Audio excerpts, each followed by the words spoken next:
Alright, welcome back everyone. Now today we're going to talk about one of the greatest yet unappreciated female rulers of all history. As the Roman Empire was on its last legs, one empress emerged as a key figure in this chaotic time of political infighting, foreign invasions, and royal family drama. Her name was Galla Placidia. Just who was this ruler, and what hand did she play in the maintenance or downfall of Rome? Because in 26 years after her death, the Western Roman Empire would cease to exist. The daughter of an emperor, sister to two emperors, wife to a foreign king and an emperor, as well as mother to another emperor.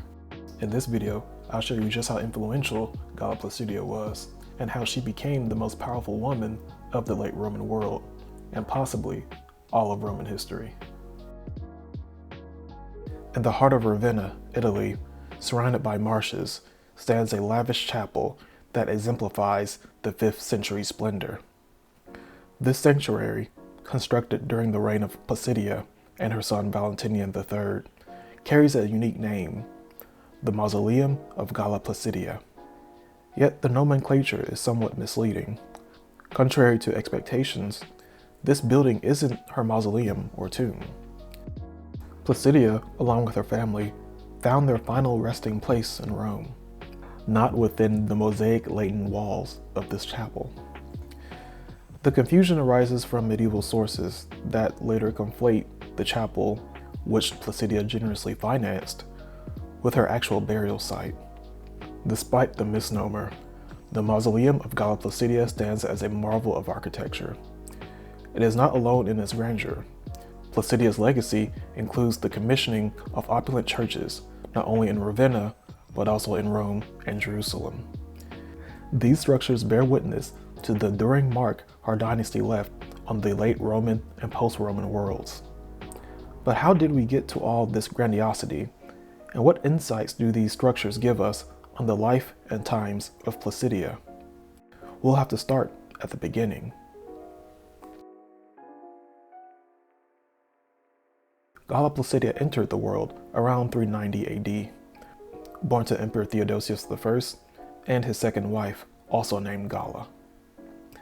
Her mother hailed from an esteemed lineage, being the daughter of the previous emperor Valentinian I and Justina, the latter possibly having ties to Constantine's family.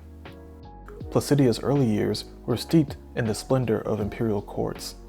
Remarkably, at the tender age of 5, she was afforded her own household and financial independence, earning her the distinguished title of Nobilissima Puella, the most noble girl.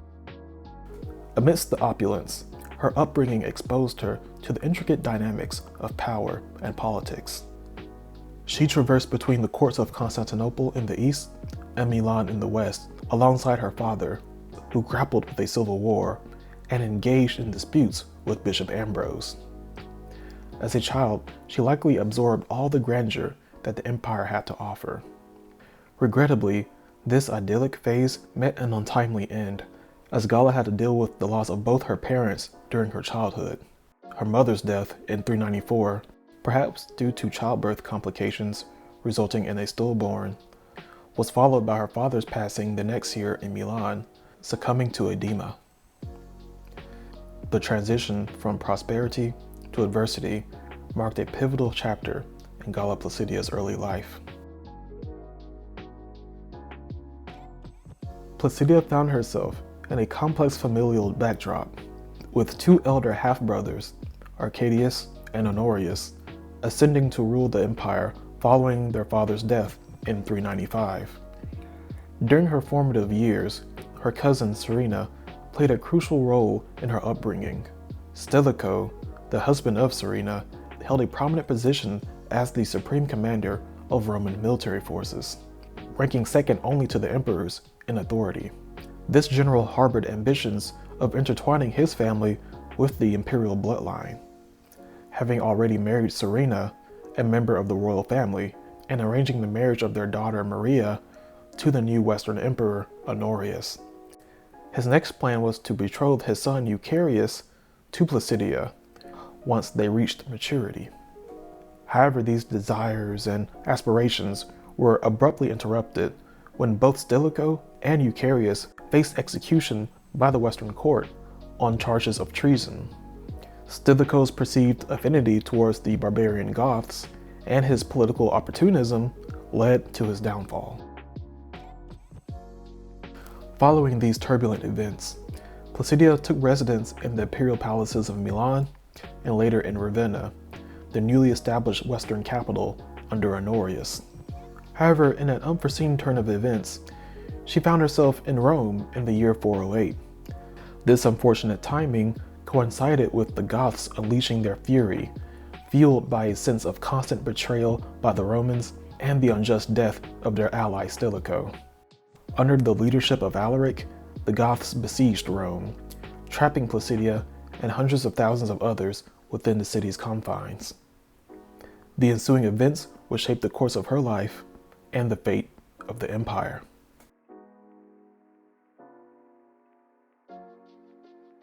Amid the 2-year siege, negotiations faltered between the Goths and Honorius' court, culminating in the devastating sacking of Rome by Alaric, a traumatic event for the empire.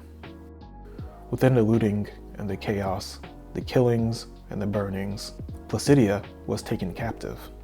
So alongside the treasures of Rome, the Goths now held the sister of an emperor. Following Alaric's death only a few months later, the Visigoths retreated to Gaul, reopening diplomatic channels with the West. Honorius permitted Attila, the new Gothic leader and once brother-in-law to Alaric, to marry Placidia. The couple celebrated a lavish Roman-style wedding in Narbonne, and in Barcelona, she gave birth to their first son, named Theodosius, after her father.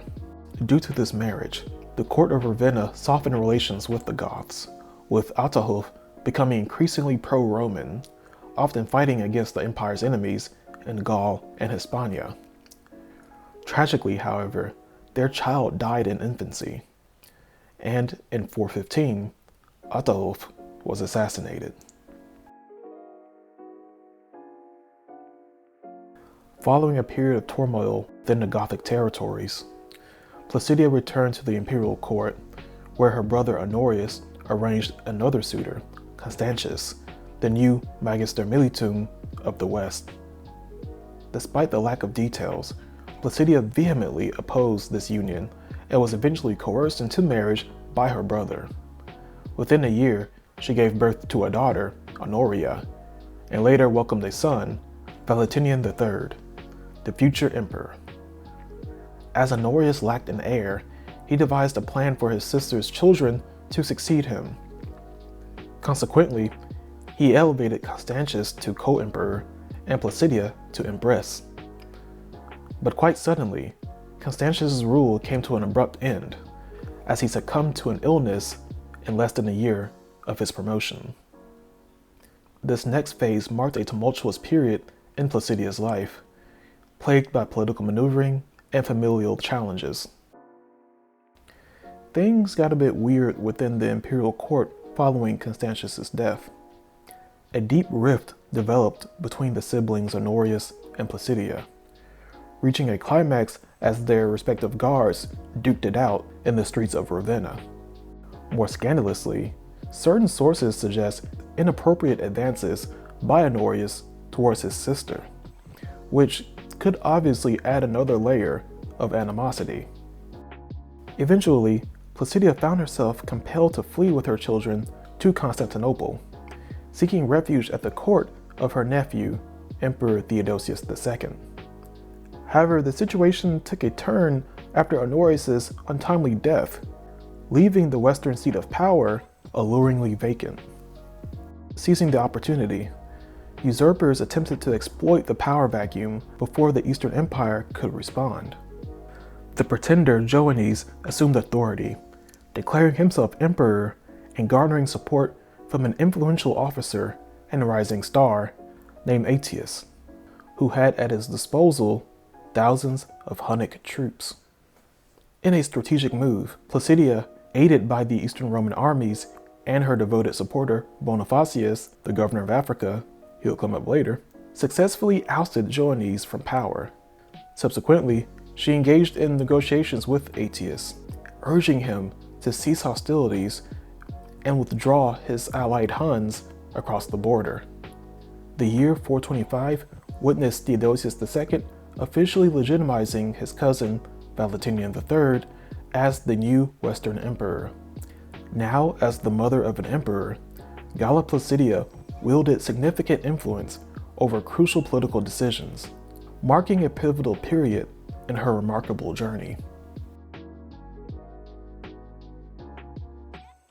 Over the next 12 years, Placidia assumed the role of regent for her young son, effectively wielding command over the entire Western Roman Empire. However, her authority was not unchallenged, as she engaged in a relentless power struggle with her arch-rival Aetius, now the commander of the Gallic legions, over matters of imperial politics and diplomacy. The intensity of their rivalry reached a boiling point when Placidia overlooked Aetius for the position of supreme commander, Magister Militum, opting for an appointee named Felix. Aetius then assassinated Felix, citing that Felix had orders from Placidia to have him killed. The disgruntled Aetius now prepared for civil war. At the same time, Aetius employed deceptive tactics in Africa, sending false messages to turn Placidia's ally, Bonifacius, against her. And it actually worked. When Placidia dispatched soldiers to reclaim Africa, Bonifacius sought aid from the Vandals, who were squatting in Hispania. This plea for help backfired on him miserably, since the Vandals started, vandalizing the rich North African coast. Despite their prior disagreements, Bonifacius realigned with Placidia to secure much-needed reinforcements, both recognizing the importance of controlling Africa for the empire's sustenance, especially the grain supply. Placidia, facing the dual challenges of Aetius and the Vandals, directed Bonifacius to confront Aetius's forces in Italy, resulting in a brutal and bloody battle at Rimini in 432. Although Bonifacius emerged victorious, he suffered mortal wounds, and Aetius, fleeing to Pannonia, modern-day Hungary, regrouped with his Hunnic allies for another assault. Amid the looming threat of the Vandals and the inconclusive battles against Aetius, Placidia called for a truce and elevated Aetius to the master of all Western Roman forces, the position he always wanted. Unfortunately for them, the Western Empire would never reclaim Africa, even with assistance from the Eastern Empire. Adding to their concerns, another ominous threat appeared on the horizons among Aetius's old associates, the Huns. Under new leadership, the aggressive Attila harassed the Eastern Empire, accumulating vast quantities of tribute and posing a persistent, looming terror to both halves of the empire. One day, a curious message from the West pricked Attila's curiosity, because within this letter was a ring from none other than Galla Placidia's daughter, Honoria. In 450, Honoria, upset with her mother's demand for her to marry a certain senator, sought Attila's intervention to escape an unwanted union. Attila, however, interpreted the ring as an engagement proposal and simply requested half of the Western Empire as a dowry. Sounds like a fair deal, right? Learning of these communications, the enraged Emperor Valentinian, Honoria's brother, ordered her execution. Placidia, however, intervened, calmed her children, and averted this tragic outcome. Despite Honoria accepting the unwanted marriage, it was too little, too late. Attila was on the warpath against the Western Roman Empire, and Placidia, dying within the year 450, would not live to see the destruction the scourge of God would bring upon Gaul and Italy, nor Aetius's finest moment in staring down Rome's boogeyman. Beyond politics, Galla Placidia left her mark on the architectural landscape due to her Christian devotion and patronage. She was involved in the building and restoration of several churches. She assisted in the restoration of the Basilica of St. Paul outside the walls, built a church of St. Stephen in Rimini, and contributed to the embellishments of the Church of the Holy Sepulchre in Jerusalem. In Ravenna, she built churches of the Holy Cross and of St. John the Evangelist, the latter of which she dedicated to God as a fulfillment of a vow she made for a safe passage for her and her family as they crossed the Adriatic Sea in the year 423. And of course, there's the famous mausoleum of Galla Placidia, originally a chapel dedicated to St. Lawrence, notable for its stunning mosaics. Placidia also favored the Church of Ravenna in other ways, seeing to its elevation to the status of archbishopric, which even rivaled the bishopric of Rome. Okay, technically, Galla Placidia was not the last empress of Rome, but she was the last to wield a weighty amount of influence on the Western Empire.